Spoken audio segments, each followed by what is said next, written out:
According to the American Academy of Dermatology, 1 in 5 Americans will develop skin cancer in their lifetime, and that is why it is so important to protect your skin. It's the biggest organ. Shouting it from the rooftops. Exactly. Do you know how much sunscreen you should actually be using? No. What number SPF to choose? No. Well, our next guest is here to answer all those questions and more. Joining us is Dr. Ellen Marmur, a board-certified dermatologist, a skin cancer surgeon, and a skin cancer survivor herself. Oh my gosh. What an honor. Thank you so much for joining us. Thank you for having me. It's So excited for this. Almost Melanoma Awareness Month, so. Yes, we just learned that's May. That's next month, right around the corner. Yeah, we're getting ahead of it. Now, I'm intrigued to hear about your backstory because as a board-certified dermatologist, you know about skin, and you're also a survivor. Yeah, so I made every mistake that I'm sure everybody else makes. Sunburns on the weekends. Forgetting to wear sunscreen, you know, every day. I was an outdoor athlete, a swimmer, a canoeist, all those great things. I'm a swimmer as well. Amazing. And so I didn't really start wearing sunscreen until my mid-20s. But by then, I had had so many sunburns. I definitely went to the tanning salon for prom. Yep. And We've all been I've there. had 2 big cancers on my nose here, one under my eye and one on my knee. So it's I'm Very telling you different parts all, of your body. Yeah, very different parts. Anything exposed, and even things that are not exposed, can The get knee skin is shocking cancers. to me. Wow. Oh my gosh. Canoe, knee. Oh, yeah. But women get skin cancers on their legs. Men get skin cancers on their backs.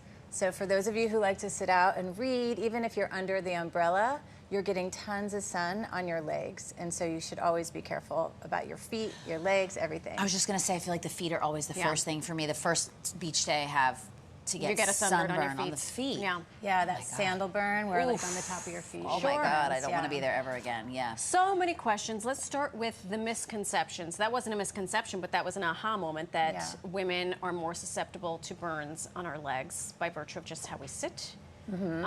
What are some of the other misconceptions? So skin of color. Yeah. So more people around the world have melanin-rich skin than, Right. unfortunately, those of us who don't. Your skin of color only protects you a little bit. And so you have like an SPF of about 10 to 13 when you have darker skin. But people with skin of color, you can't usually say like everybody who's African American is immune to skin cancer. No one is immune to skin cancer. Even people who are Italian or who live in Dubai or wherever, all of our skin is an organ, like you said. The UVB and UVA are rays of energy that attack our DNA. And once you have some sunburns, you have a risk of skin cancer. Oh my gosh. So people with skin of color definitely get sunburns, definitely get suntans, they even get wrinkles, and they need to wear sun protection. Yeah. Speaking of the sun protection, how often should we be applying the sunscreen? And then, obviously, we should still be using it when it's cloudy out or overcast, perhaps. When you just because you can't see the sun doesn't necessarily mean it's not going to hit your skin. Yeah, so most people say, I'm great at wearing sunscreen. They grade themselves as excellent, but they still get sunburns and suntans, so therefore they're not really excellent. Well, so makes this is like new data. So when you put on sunscreen, you want to use enough of it to cover all the sun-exposed areas, including your ears. Yes, if your ears the are ears. a different color than the rest of you, your ears are getting too much sun damage, even the top of your head. So hat, big sunglasses, about a shot glass worth of sunscreen on your face, your shoulders. Can you show us your sunburn? Missy got a Called sunburn. out. I'm called out right now. Yeah. I did get a little She red put on it my on her shoulder. face, but she forgot the shoulder. So if you miss a spot, so when you're spraying on sunscreens, I love sprays, but you have to wipe them on. The spray, yeah, that gets me. Right. I feel like when I get burned, it's from spraying and not rubbing it in. thoroughly. And reapplying. So reapplying 2 things. 1, if you reapply, maybe you'll find that spot that you missed the first time. How often? 2, I usually say every 1 to 2 hours. Okay. Most people think they can do it twice a day. Definitely not enough. So especially areas like your nose, your under your eyes, where people tend. And little this kids is get burned regardless here. of this is regardless of whether you're going out to sit at the beach for the day or if you're just running around doing whatnot. I At 1 still to 2 can't believe hours. people go sit at the beach every day. Like I cannot believe it. That's like it's the worst. But yeah, go out, be active, live your life to the fullest. We believe in all that great stuff, but bring a little stick with you to kind of rub on. Use a lip sunscreen, and then wear clothing as much as you possibly can. Men get melanomas on their backs, and often it's because they're going shirtless. Right. So wear those clothing. Does it matter the SPF level? In other words, Yeah, that number. Definitely. After SPF 30, does it make a difference? Yes, it does. Okay, thank so you. At 30 to 50 is your sweet spot. Okay. SPF 15 is useless. Yeah. Sunscreen math is not 30 plus 30 equals 60. Right. It's 30 plus 30 equals 30, just better 30. And you need to keep reapplying it because just like gasoline in the car gets used up, your sunscreen is getting used up. Every time it's intercepting some of that energy, it's depleting itself.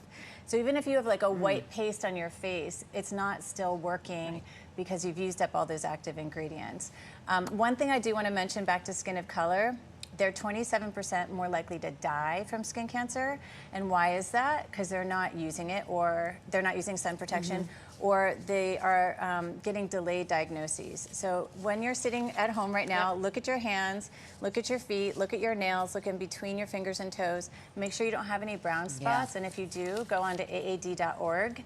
Find a dermatologist and go get your skin checked. I did have this. I just suddenly saw these 2 spots, Oh my but then God. I remembered. I got them checked. Good, good. Isn't that nice? Well, you got to be aware. You do have to do all that, and we'd like for you to please now talk to us about the wonderful philanthropy work that you're doing to raise awareness about skin cancer, being a survivor yourself. Yeah, so I love being outdoors, and when I had skin cancer, I thought, oh my God, I'm never allowed to go outside again. That's not true. Okay. Go out, live your life, live at altitude, go hiking. We've started Skin Cancer Take a Hike 9 years ago. Our first hike was in Africa to raise awareness to people with skin of color. Okay. This summer, we're doing Japan to raise awareness for Asians with skin cancer.